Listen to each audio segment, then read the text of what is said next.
Dice Company contains fantasy violence, mature themes, and unapologetic bickering. No feelings were hurt in the making of it, but listener discretion is advised. Dice Company will always be free, but it's not free to make.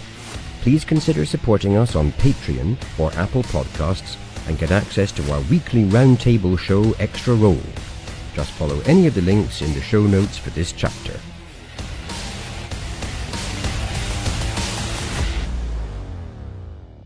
Welcome one and all to Dice Company. We're a group of old friends weave tales of triumph, heroism and despair under the guise of playing Dungeons and Dragons. My name is Tom and I'll be your DM through the continuing adventures of this group of Tortle Forgetting Adventurers.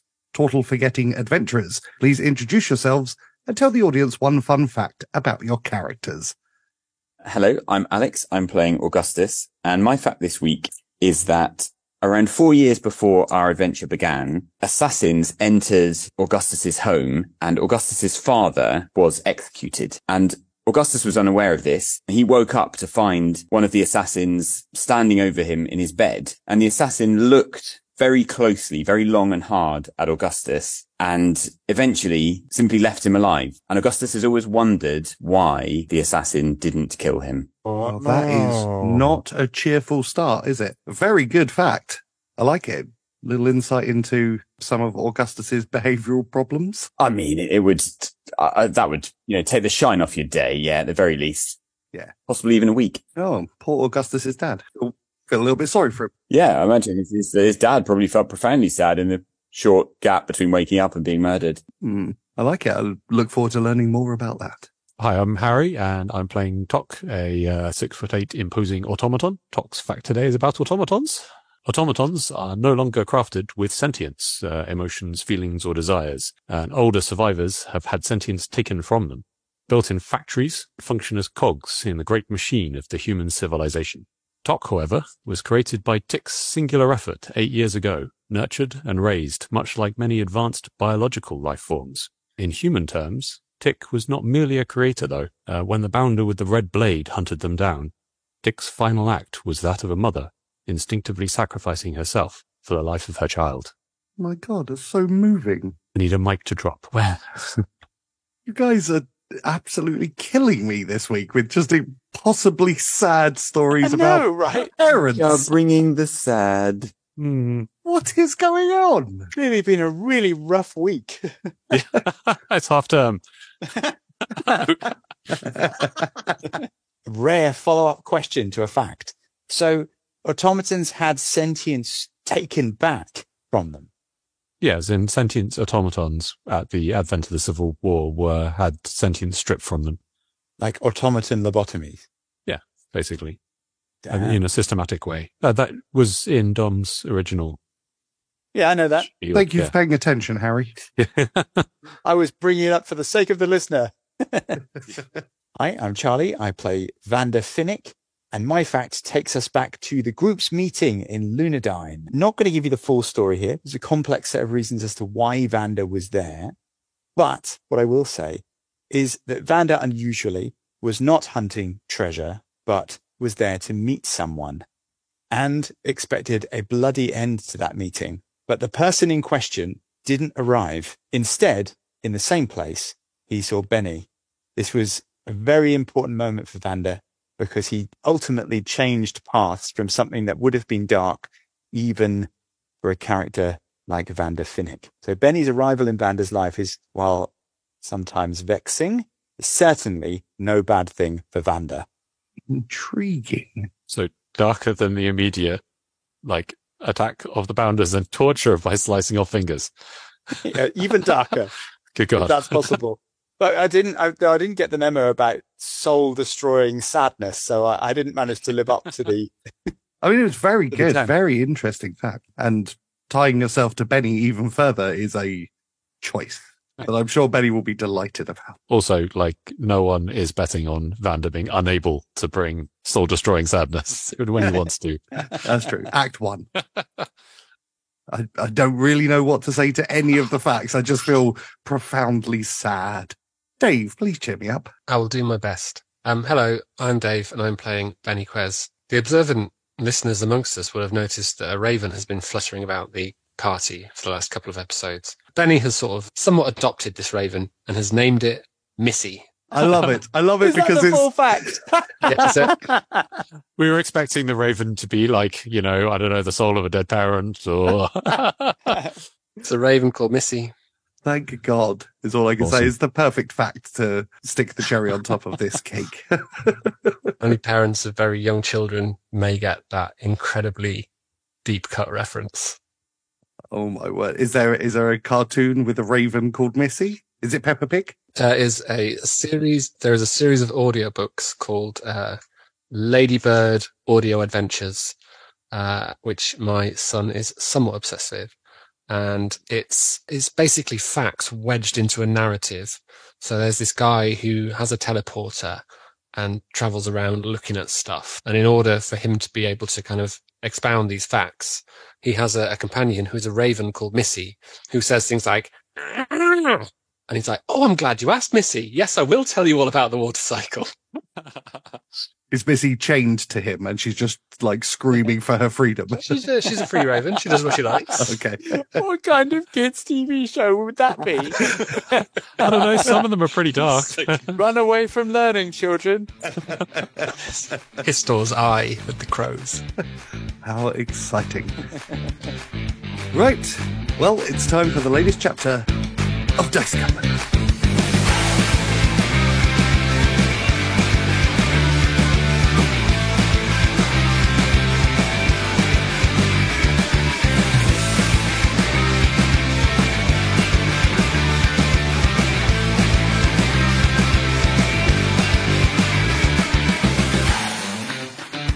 Last week, you guys managed to do the impossible and survive a mundane shopping trip without being sucked into a void or losing your intelligence.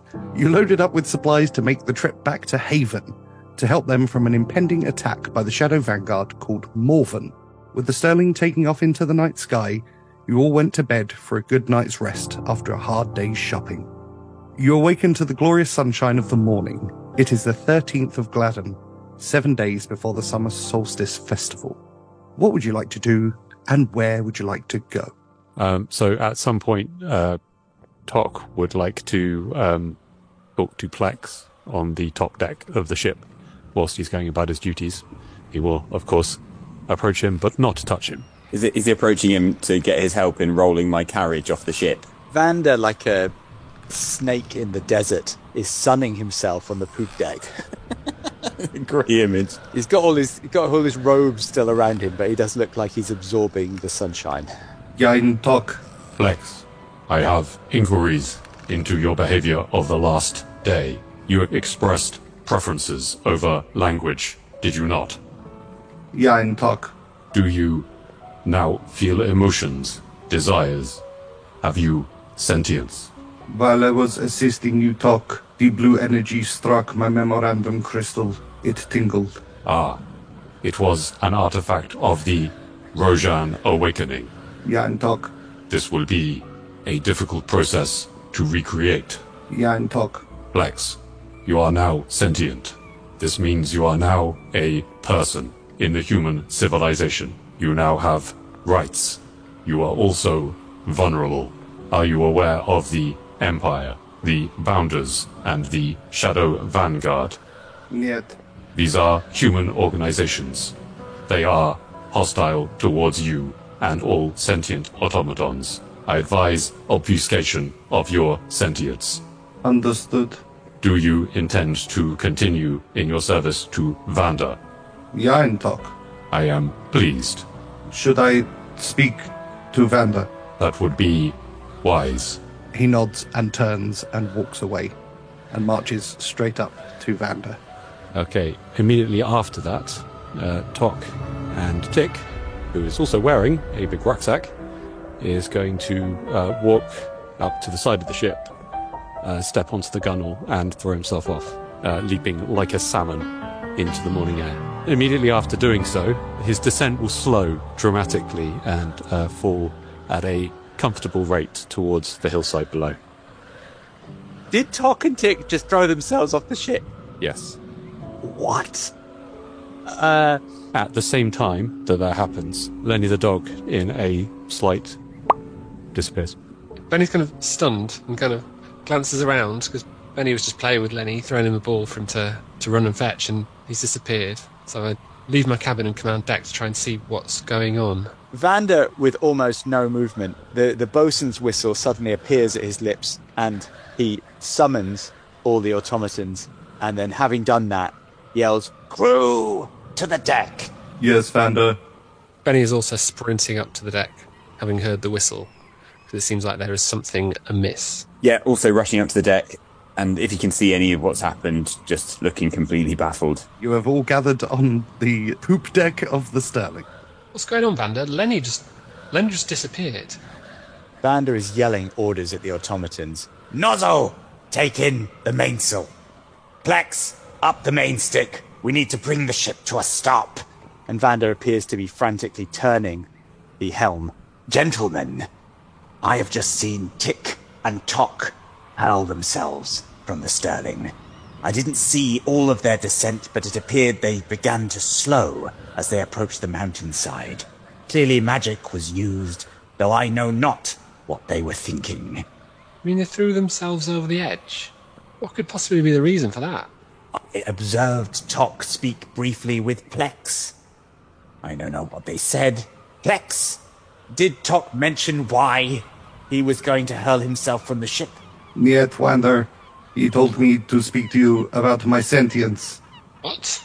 Vander looks dumbstruck. "Yes," Vander says uneasily. "A lot to take in here.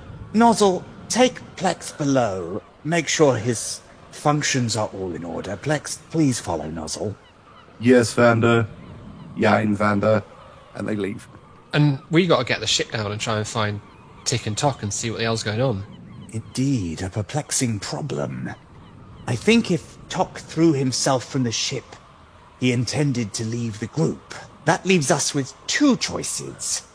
Either descend and try to find them, though I suspect they do not want to be found, or continue to our goal. Well, we've got to try and find them. We can't just... He hasn't explained. There must be a reason. We've got to at least find out what that is. Yes. Augustus? Yes, I think we have no choice. I suppose Tock usually has a reason for doing things, but I must admit I'm absolutely baffled as to what the reason for this could possibly be. Alex, can you roll a d20 for me, please? Oh, God. Let's get a couple of dinosaur attacks in the mix. 5. Oh, God. Please continue. I mean, to be fair, fighting a dinosaur right now would give us much clearer purpose than we currently have. Please continue, said in a very calming way as well. I don't think anything's going to happen. So yeah, we're going to try and get the airship down. It's nothing for it. We'll lose valuable time, but I see no other way. And with that, Vander begins to start the process of descending the Sterling through the clouds and towards the rocky landscape below.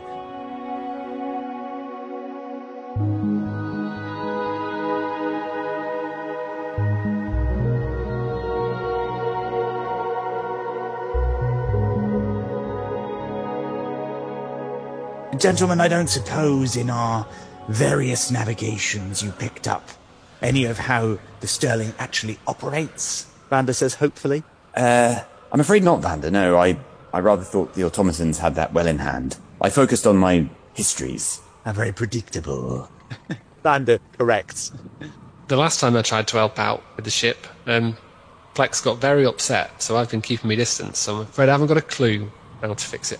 Vander looks wearily between the two. "Do not fear, gentlemen. I will do everything with Otis." And a complicated set of whistle blasts then sound out as Vander begins hobbling round the ship, loosening various ropes himself. What's Tock playing at? He knows we need to get to Haven. You guys descend down through the sky towards the spot where you know Tock and Tick will have landed, crashed. You're not really sure what the word is. It takes some time, as predicted, and you find yourself gently landing in the kind of foothills between mountains. There's a wooded area around you, although you've landed in a nice open spot. There is no sign of Tick and Tock, however. Can I have survival checks from everyone, please? 17. 6 from me. That's 17 for Augustus. If they're looking for tracks, do you want me to make an opposed roll, or You can roll it where you are and not in front of them, and you can message me. Oh, okay, do it private, yeah. Otis, up the main stick. Survey the area. I don't want any nasty surprises. Yes, Vander.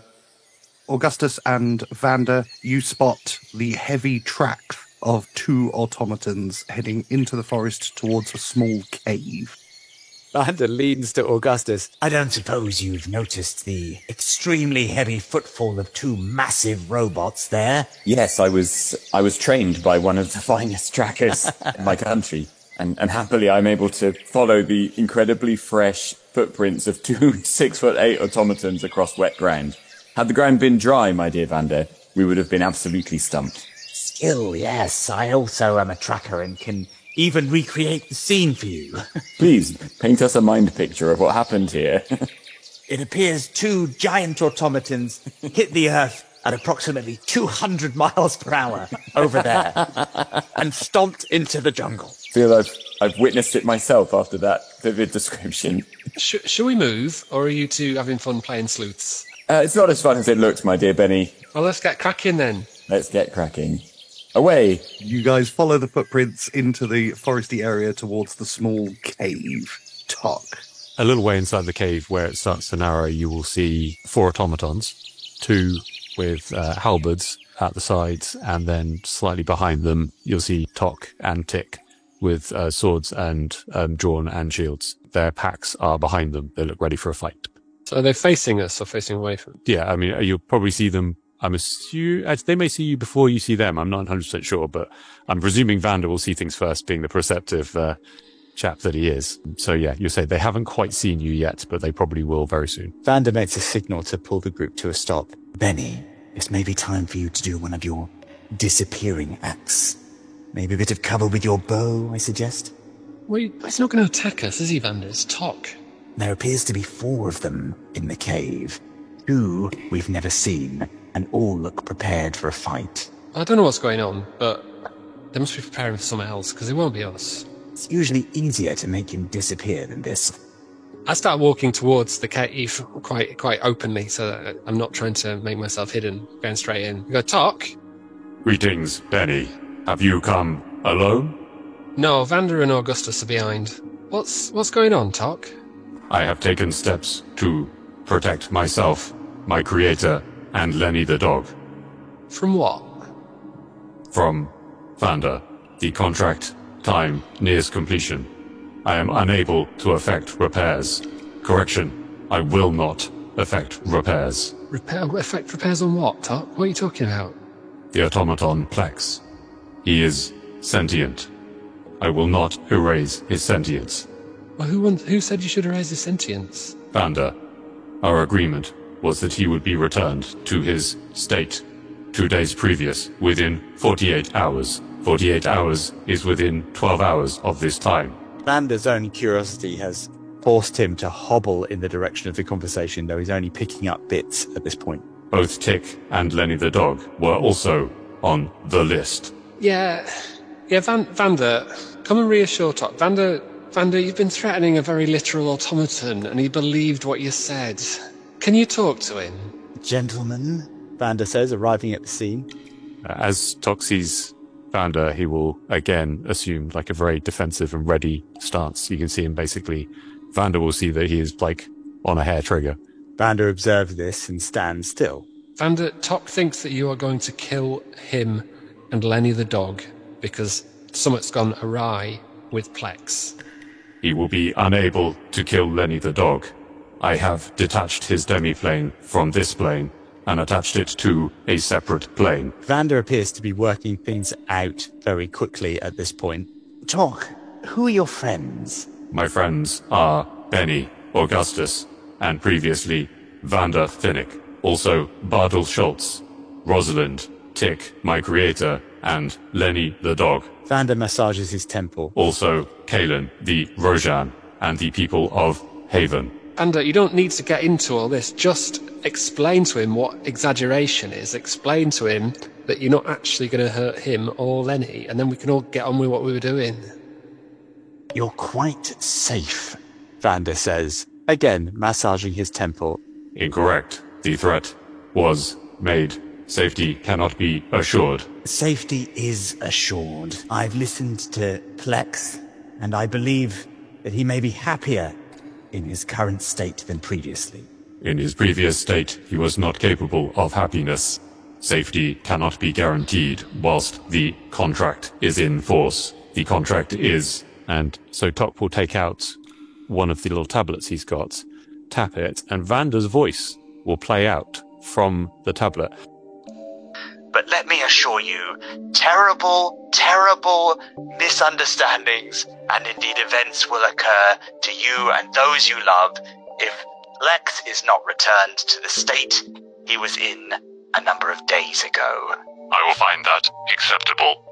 Tok, I understand that we have pressing matters, but please also understand that you have exactly 48 hours before I blow Tick's brains out. Am I completely clear? Tok, never touch Plex or any of the automatons again.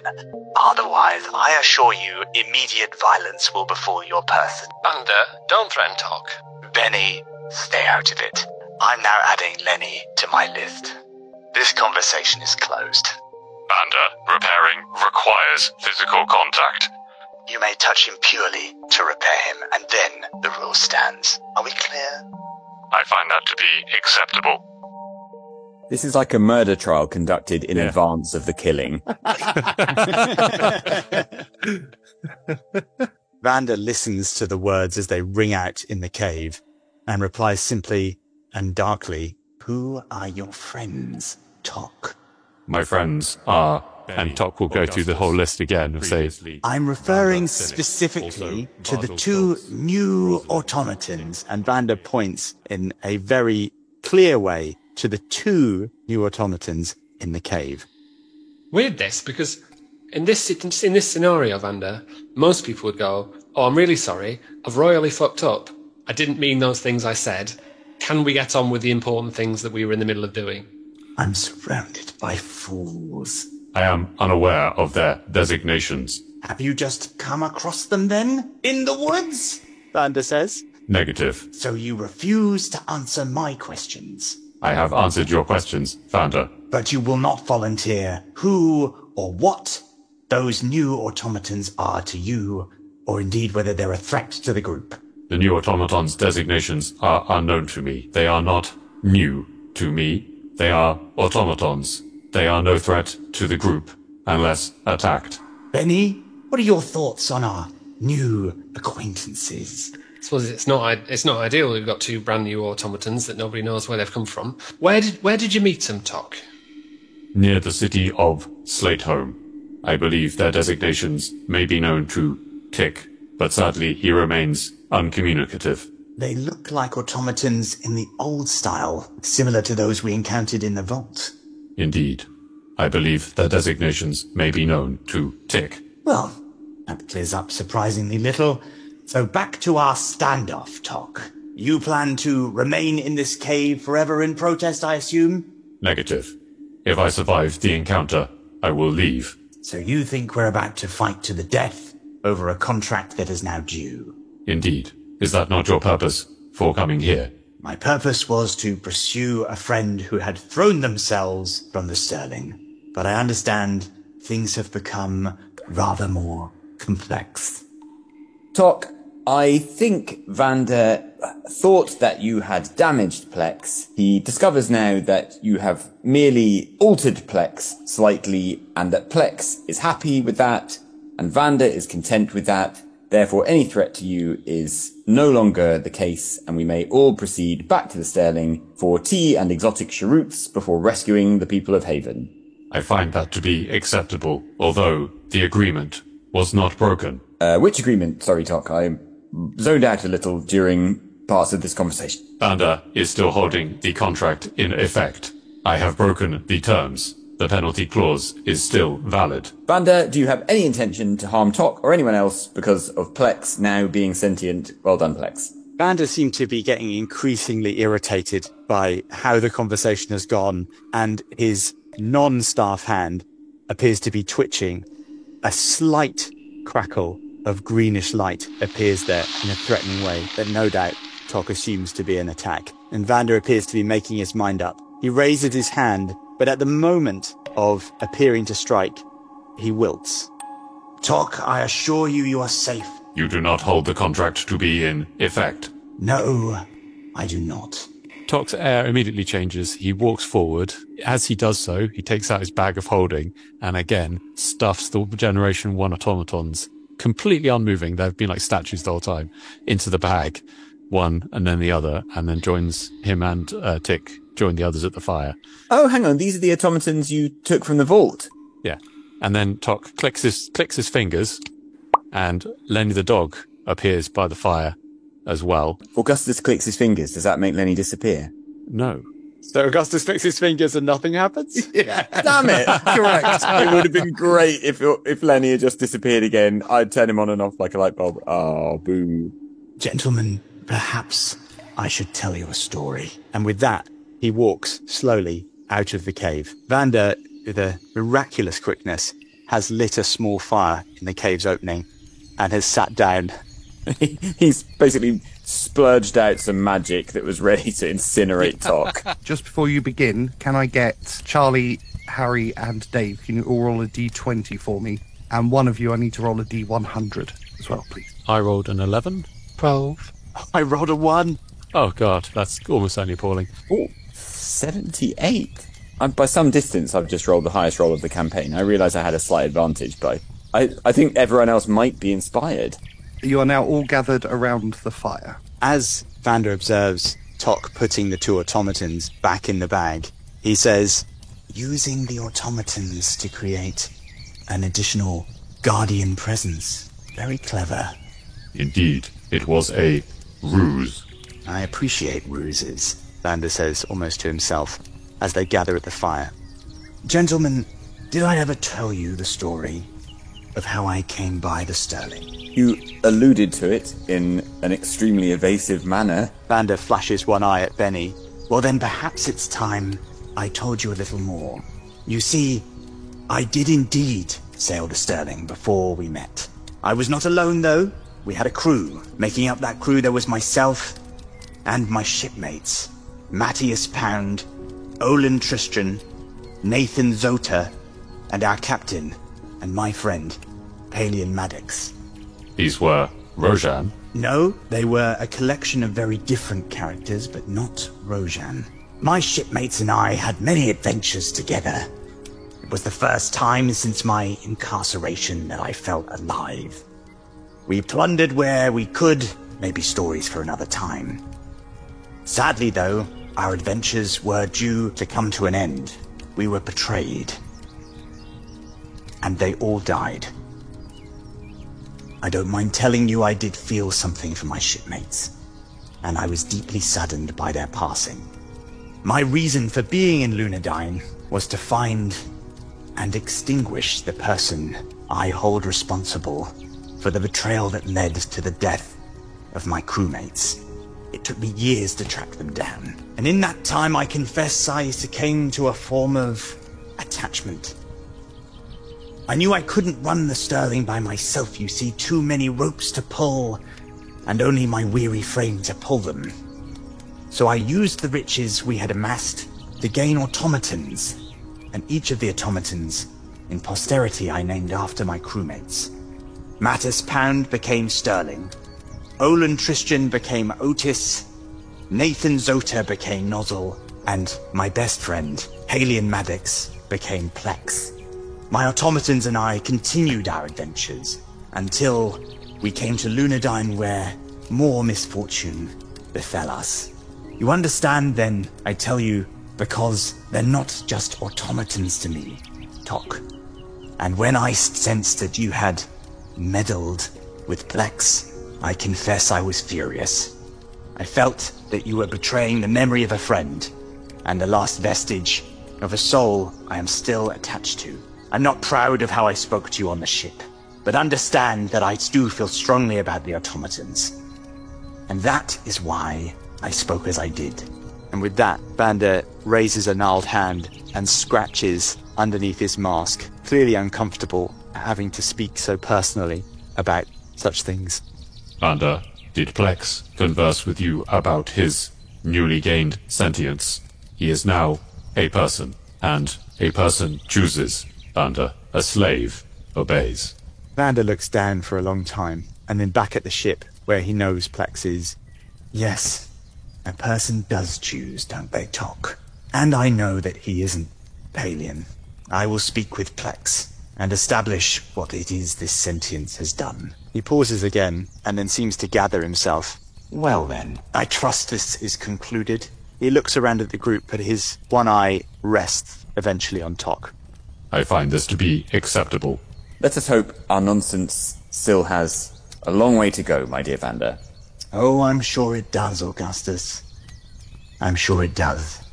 And Augustus produces a silver hip flask and pours measures for anyone who'll take it, pausing awkwardly at Tok. Vander takes an enormous gulp of that and does feel fortified. It's piss.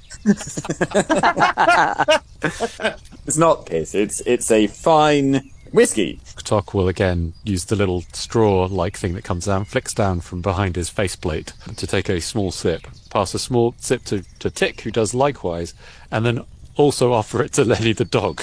No. Augustus guides Tok with his knowledge of fine alcohol. Can we get a move on? I think we had fairly pressing things to attend to. Tok, help an old man back to the ship. So yeah, Tok will carry Vander back to the ship. And they walk arm in arm to the Sterling. And as we walk along, I fall into step with Augustus. I say, you see, Augustus, I've always said you should never threaten people. Threatening people is just a bad idea, and this has only reinforced it. I mean, the best thing you do is they find out you're planning on hurting them, and this just only adds another level of complication. So I don't threaten people. You just have lines in sand. That's it. Lines in sand. If they cross them, that's it. Anyway, onwards. Very wise, Benny. Unfortunately, my mind does race back to our first meeting, where I believe our first exchange was you telling me that you had a short bow aimed at my nuts.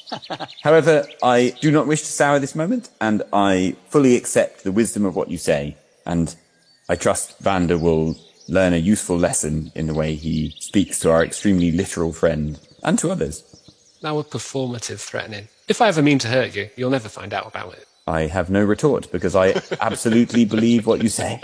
I shall never give you cause to hurt me, Benny. I was going to give you all inspiration after that, but that little last exchange there means I'm going to strip it from Benny and Augustus. So Vander and Tok have inspiration. Having aired your dirty laundry for the whole forest to hear, you all get aboard the Sterling and take off in the direction of, might as well sort this out now. Where are you actually heading? Gentlemen, I suggest we make haste now for Haven. Agreed. Although I was thinking, is this New Haven? No, that's near Brighton. Well, but quite. Suggest we make pace. For Brighton. A small piece of England. Well, for the south coast. We're going to the seaside. And you take off in the Sterling in the direction of Haven.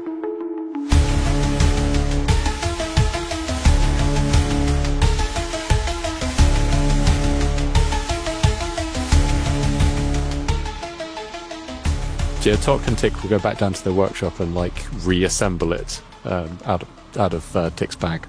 Excellent.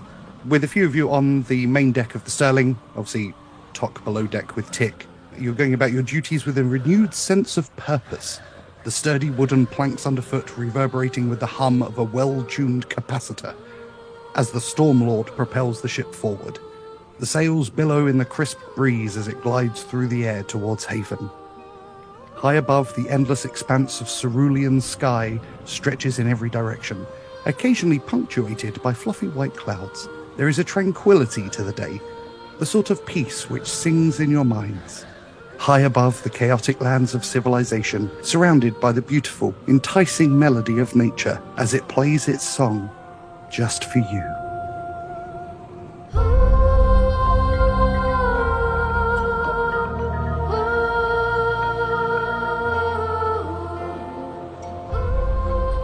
Wisdom saving throws for everyone, please. And when I say everyone, I mean wisdom saving throws for every living creature on the ship. Everyone except Lenny and the Raven, which is a great name for a band. Battle stations. 19. 4. So for Vander, 24. For Plex, 15. The Nozzle, 16. Otis, 21. That would be a 6 for Augustus. Tok, Augustus, and Otis, you find yourself being lured towards the top deck of the ship if you're not there already. The rest of you can hear this strange melodic singing coming from the sky around you.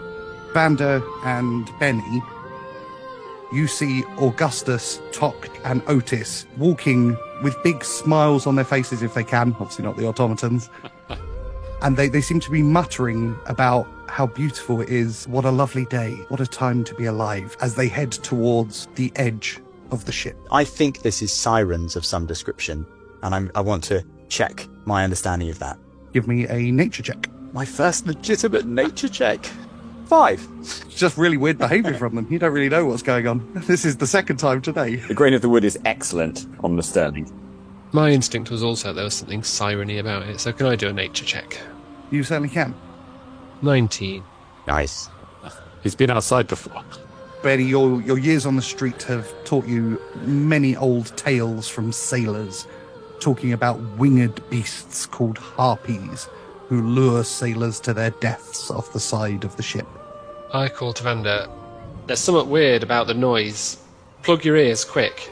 And we need to, I don't know, tie these up or something. Just stop them going up to the edge.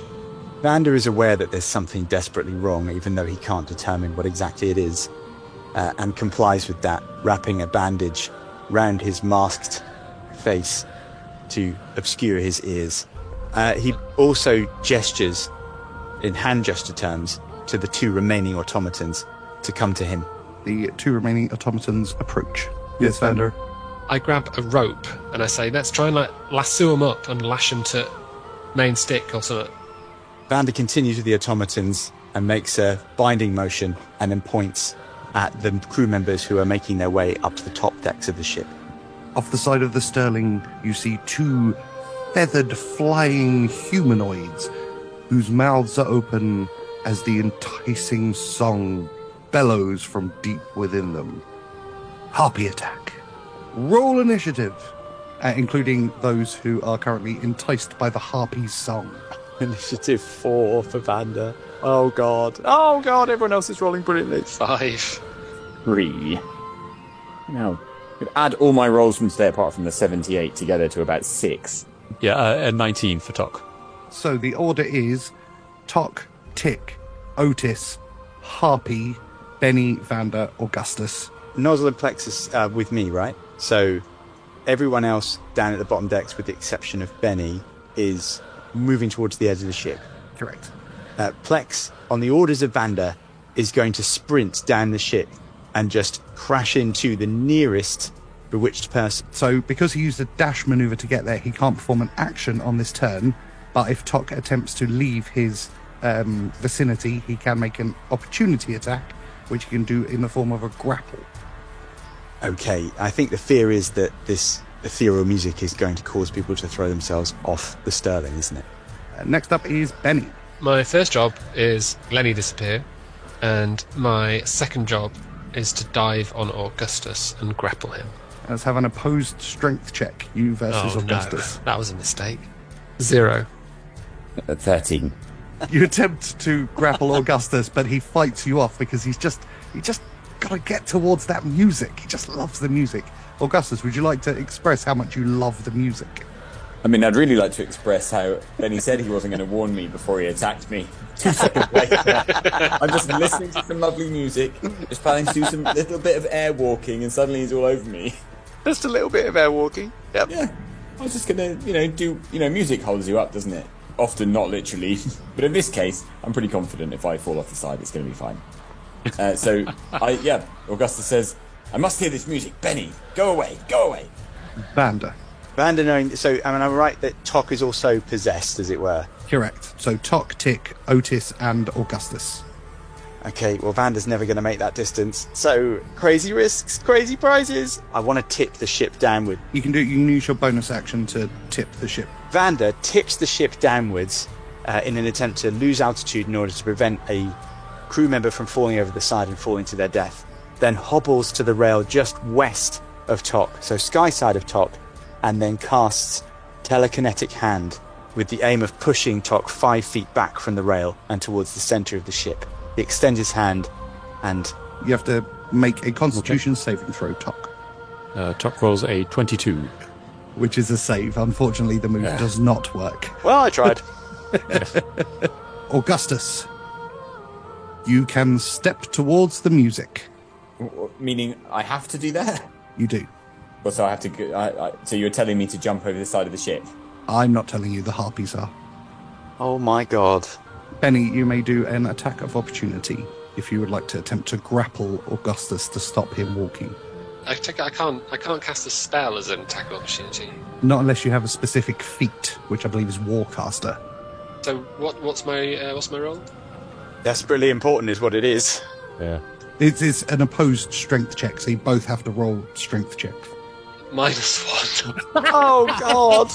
Somehow, you could get the Raven to try and wrestle him. It might be stronger. Augustus smiles as Benny joins the -1 club. So, I mean, I can't actually roll worse I than get kicked that. in the face or something here. But I roll a 5, so it was Really? beatable. That's beatable. And Augustus falls over the side of the ship. Oh my god. So Augustus has disappeared beneath the clouds of where you are. Next up is Nozzle. Nozzle is going to sprint towards Otis and try to prevent him, grapple him. So he would have to sprint. So again, it would be an attack of opportunity. Back to the top of the round with Tok. And how do we feel that round went, guys? Yeah. Not the greatest. My character just died. Al, just bend your knees. Bend your knees, alright? Really important. Hey, when we found him, every bone was broken, but his 2 femurs were okay. Tok's off the side of the ship. Tok Oh steps. my god. Can I have an opposed strength check between Tok and Plex? Is that would be with Plex's strength over Vander's strength is minus. Yeah. Correct. Okay, well, fortunately this time, Tok doesn't activate any blue crackling light on his armor, and rolls a 2. We might actually save a crewmate here. Perish the thought. So that's a 6 on the D20. Plus 2 gives you 8. So as Tok attempts to step over the side, Plex grapples him and pulls him back. Do not walk over the side, Tok. But Plex, the music. It is beautiful, is it not? No comment. Tok, can I have a wisdom saving throw, please? DC 11. Okay, right. I'm going to use my inspiration on this one. Feels appropriate here. 19. So a good thing I used it. The shaking of Plex pulls you out of your reverie and you are no longer being seduced by the music of the harpy. Do I have any memory of what's gone on? You do. Okay, in which case Tok will immediately look underneath the ship and cast Featherfall on Augustus if he's still within range. Augustus, you suddenly shake out of the reverie of the beautiful music and you are plummeting at high speed towards the forest floor. You feel a sudden jerk behind your belly button as your descent slows and you begin to gently float side to side down towards the ground. I feel disconcerted. Otis attempts to step over the side. Charlie, roll me 2 d20s, please. First one for Otis, second one for Nozzle. Otis D20 is a 14. Oh dear. Nozzle D20 is a 7. Otis steps over the side and out of view. Vander's gnarled hand shoots out and he casts Featherfall. Ah, beautiful. The harpy to the east of the ship begins to fly downwards and out of sight. The harpy on the west of the ship flies in towards Tok and attempts to attack. Using the claws first with a 19. A 19 is a hit. Please take 4 damage as the claws scrape at your metal armor. The harpy then attempts to club you round the face with a 19, which is a hit as well. It begins to beat you round the head with 2 damage. 2 bludgeoning damage, please. Benny. I'm going to fire a poison arrow at this harpy. Using my sneak attack. Absolutely you are. That is a crit. Nice. Is that a Unreal. double crit? As a double crit, I was rolling at advantage. I rolled 20 with each dice. My God. Good lord. Obviously a hit. Please roll damage and double it. So that's 20 piercing damage, plus a dexterity save to avoid being pinned. Which they did, and then I need to do a constitution saving throw from the poison. 13, which is also a success. So that is 20 damage. Benny quickly pulls out a poison arrow and fires it directly into the stomach of the harpy, who lets out a really melodic screech. I would like the raven to swoop down after Augustus. Missy swoops down out of sight. And we are back to the top of the round with Tok, now free of the singing. First thing is he's going to draw his longsword and attack the harpy. Tok rolls a 23. Is a hit. Please roll for damage. 13 slashing damage. Tok, please tell me the story of how the harpy dies.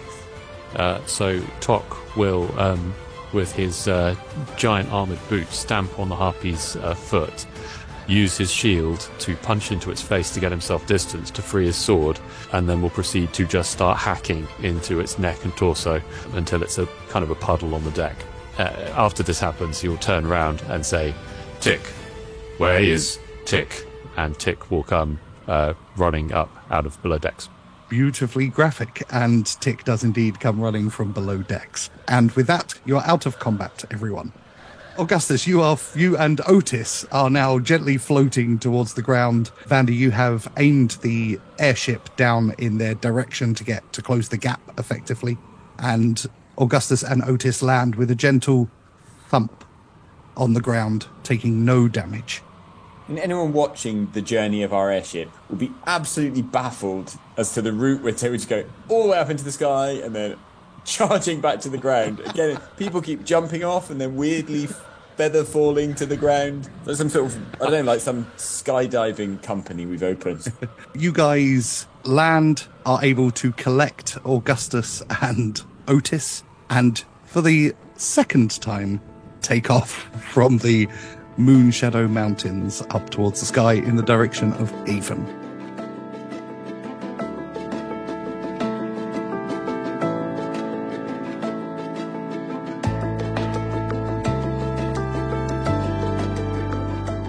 So while Benny is chilling and playing with Lenny, and Tok is hard at work on his various projects, Vander, Plex enters your room. As Plex enters, Vander has already taken a seat behind his ostentatious captain's table and invites Plex in for a discussion. Yeah, and Vander.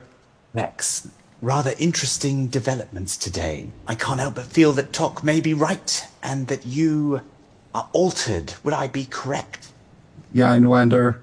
I was assisting Tok with his repairs when a ribbon of blue energy struck my memorandum crystal. It tingled. For a moment, my ocular device was disabled, but I could still see things which logically were not there. Do you agree with Tok's summation that you now feel? Yeah, in Vander. I believe I understand dreaming. Fascinating, Vander says, whilst leaning back in his chair and lighting an exotic cheroot. Plex, I do want you to know, though you may not fully understand this, I want you to be safe. Examine these new feelings for yourself. But you must come to me if you feel conflicted. Yeah, in Vander. I understand. I suggest you need guidance. But maybe, and it pains me to say it, not mine. I will speak with you later. I have business now to find you a teacher. And with that, Vander takes another toke on his cheroot and makes his way in the direction of Augustus's cabin. Vander, I want you to know something. Yes. I have spoken to Tok. He has made it clear that sentience is not slavery, and I wanted you to know I choose you. Vander pauses with his back to Plex, framed in the doorway for a moment. He turns slightly. Only the human side of his face is visible to Plex. And Vander simply says, That is appreciated, Plex. And then gathering himself, he continues in the direction of Augustus's cabin. You head to Augustus's cabin. Vander knocks at the door. Hello. Augustus, Vander says, walking in and sitting at the end of his bed. So Augustus looks at Vander, feeling very sort of exposed, and just awaits whatever horrors are to come. Yes, this is awkward, isn't it? Yes, Vander, I had rather hoped to get some rest after the struggles of this morning. Agreed, quite the adventure. I do have one request, if I may. Yes, of course. I confess to being surprised at the revelations with Plex. I understand that I am not always the perfect teacher for such things, and I equally understand that you are in danger of being, for want of a better description, a good man. I'm trying, Vander. Although I think the truth of that is yet to be seen. For that reason, I was wondering if I might prevail on you to tutor Plex in the ways of sentience, if you will. I fear that my influences will only take him so far. But sure, I want Plex to end up a copy of me, if you take my meaning. I do, Vander. I'm certain I could pass many of the trappings of nobility and education to Plex, although I fear they will be of as little use to him as they appear to be to me. I feel that what you haven't said there is the very essence of what I would like Plex to understand. The cautionary tale in your words expresses the kind of deep thinking that maybe I am less adept in. I will teach him the sword and the way of swashbuckling, if you will teach him ethics, Vander says, with a measure of disdain. Well, Vander, I'll be happy to try. As I say, fear I have a poor grip of ethics, although perhaps a poor grip of the right answer would, in a strange way, make a good ethics teacher. You're better than you know, I think, says Vander. But enough talk. I'll leave you to your drinking. And with that, Vander climbs to his feet and begins shuffling in the direction of the door.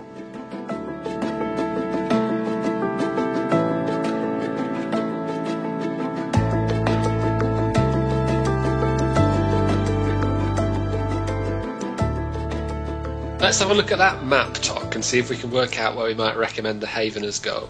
Tok will spread the map out of the Moonshadow Mountains on the table. Give me a nature check. 10. 22 on nature for me. 26, and Tok will guide himself for 27. It just felt like you were just trumping him there. Tok becomes one with nature and disappears.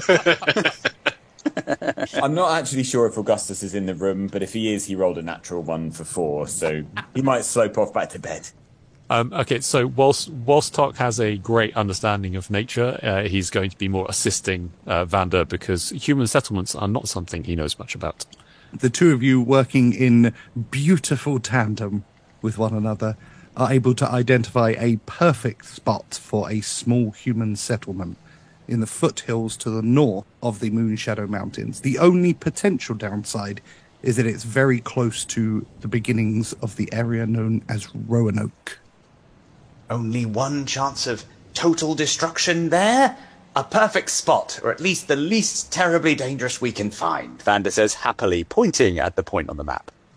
Indeed, the presence should dissuade the Shadow Vanguard and Empire passers-by.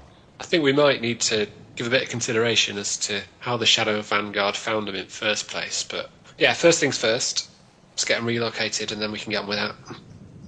Gentlemen, I fear we approach our destination, and it may be worth returning to the deck to make sure we have our eyes about us. It's all right, I've got eyes on deck.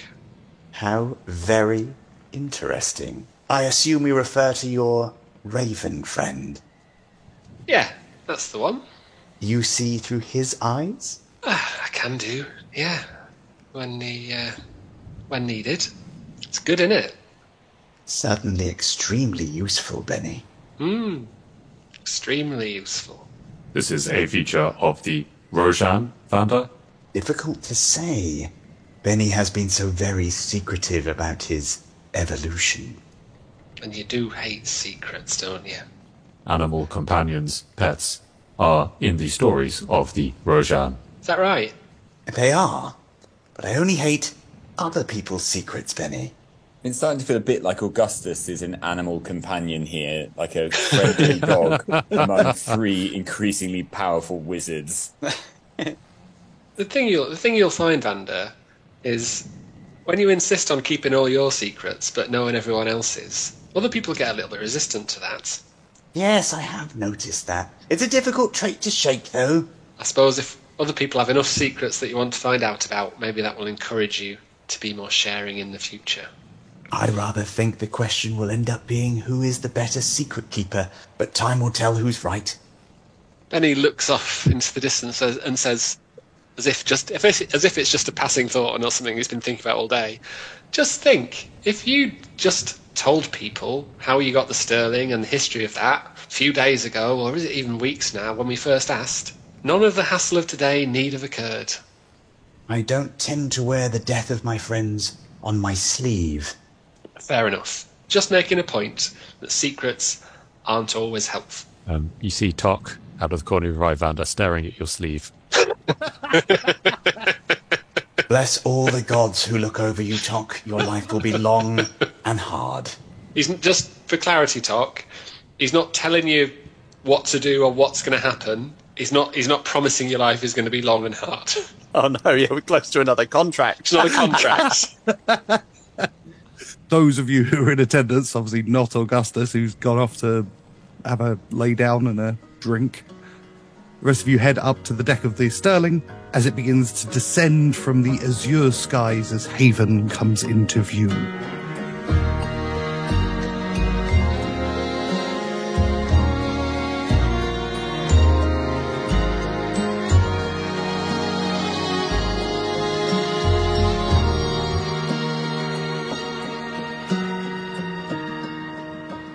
The work they've achieved already is a testament to their ingenuity and teamwork. They're working in perfect unison. I feel like we're exactly what they don't need right now. I was going to say, all things being fair, we would observe their well-ordered society and decide that we should leave it alone, and that's the best gift we could give them. Or we could shower them with our falling corpses, is the other option. We just power past at full speed, and all they hear is loads of yelling as everyone argues with each other. That was them. No, it wasn't. Yeah, we scud into the hillside. Like a carload of kids on a family holiday. They just go past, everyone shouting at each other and just disappear around the corner. All they hear is, it's an abusive circle of friends. If only we'd never met these lovely people. Their lives would have been idyllic. The Sterling descends and with a gentle sigh touches down in the heart of the new village of Haven. The people stop what they're doing and begin to gather around as you hear the familiar sound of the bell ringing 3 times.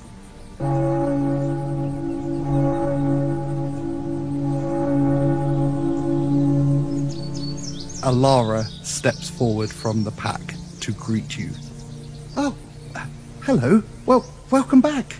Ilara. Vander says, turning back to her. Oh, hello, Vander. Pleasure to see you again. And you, welcome. This is Haven. This is our new home. Look at all we've managed to achieve in the last 2 weeks alone. Marvelous work, Vander says, looking around. You seem like you're flourishing here, if I may say. Well, of course, teamwork makes the dream work. Yes, Vander says, seeming repulsed by the very sense of teamwork, apparently. I'm afraid we come bearing ill news, Ilara. Oh, no. And as she says that, Isabella comes rushing past Ilara, completely ignoring everyone except for Benny, and throws herself into a big hug. Hi, Benny. Hiya. Hello. How are you? I'm doing all right, thank you. How are you? I've been learning to hunt.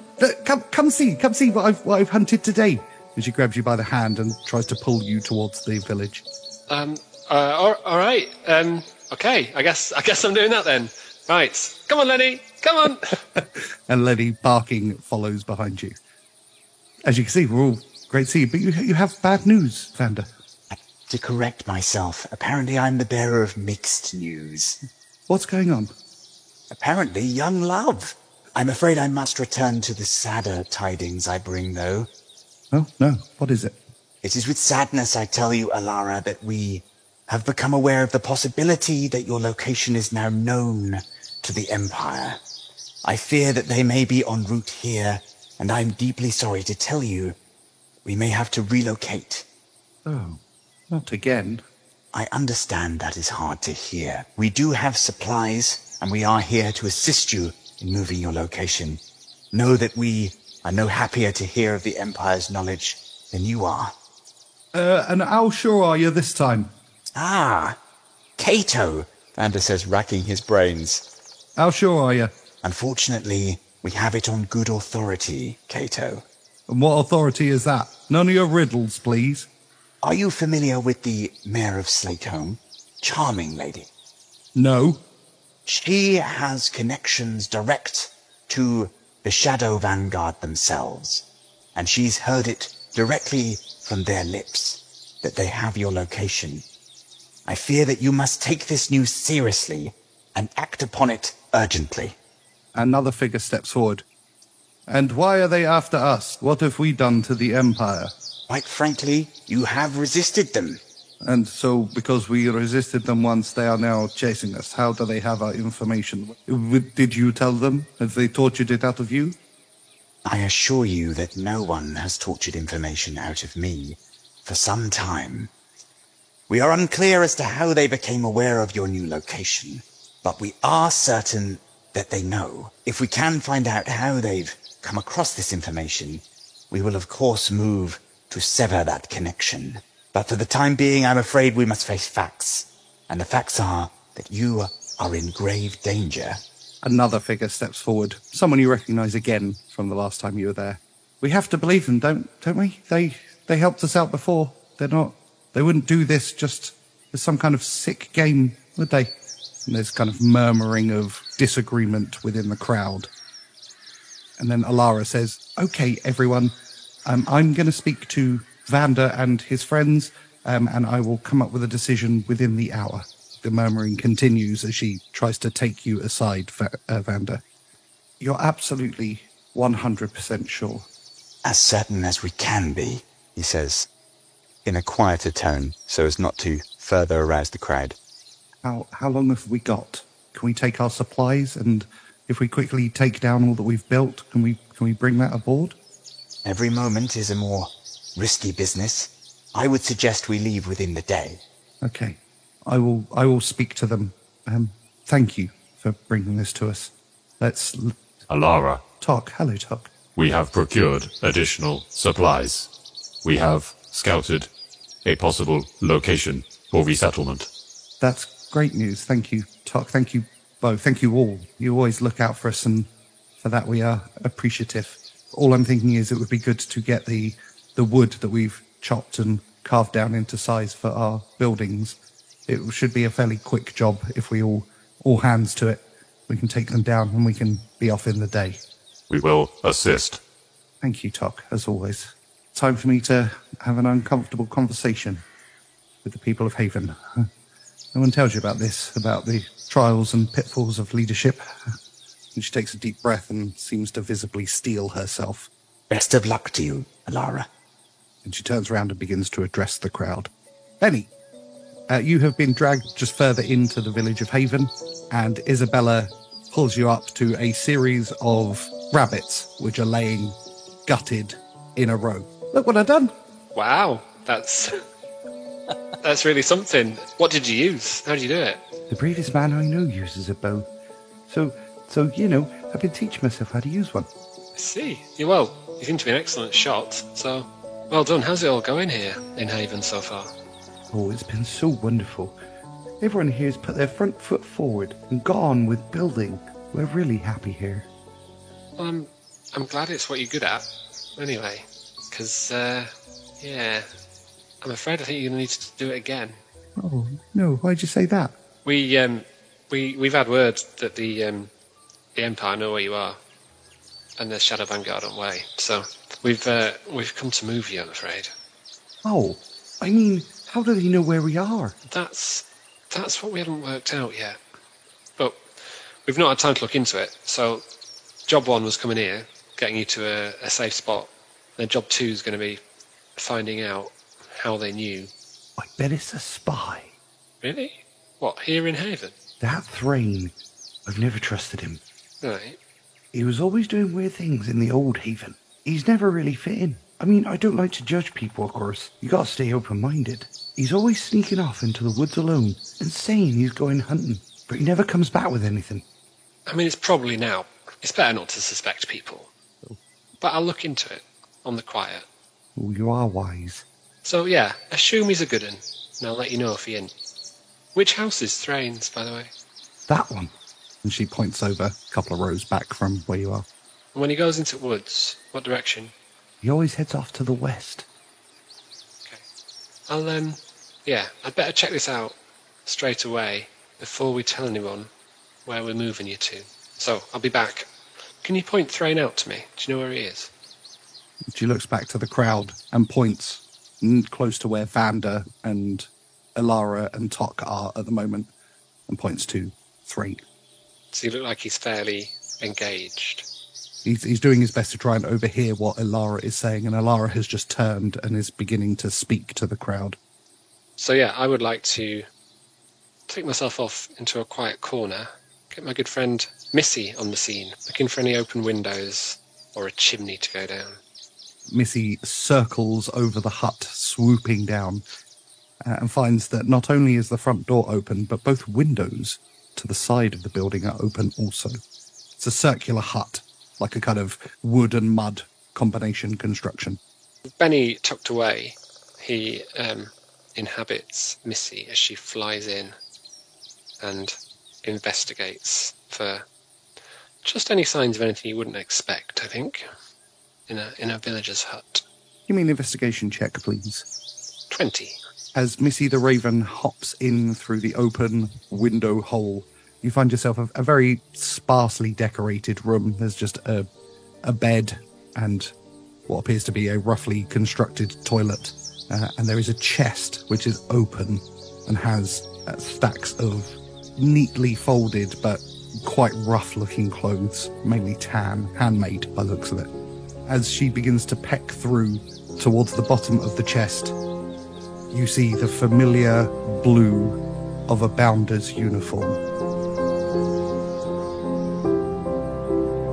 And we will end it there.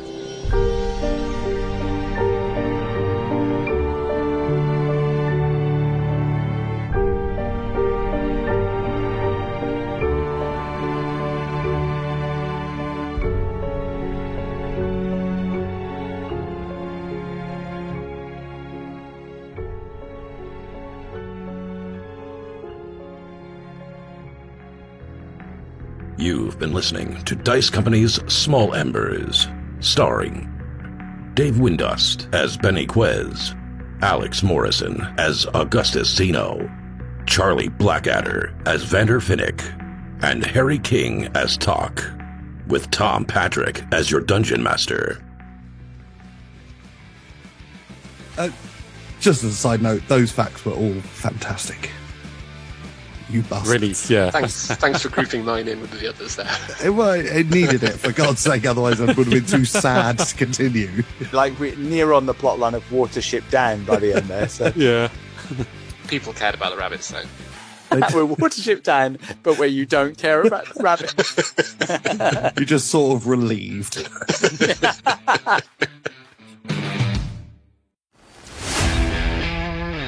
Thanks for listening. Please consider supporting Dice Company on Patreon, where for the price of a cup of coffee you get access to a whole other show, Extra Roll, as well as an ad-free listening experience. The Dice Company Discord server, along with our socials, can be found on our link tree in the show notes. If you enjoyed this chapter, please like and subscribe, and don't forget to recommend us to your friends. If you didn't like it, recommend us to your enemies. And we'll see you next time on Dice Company.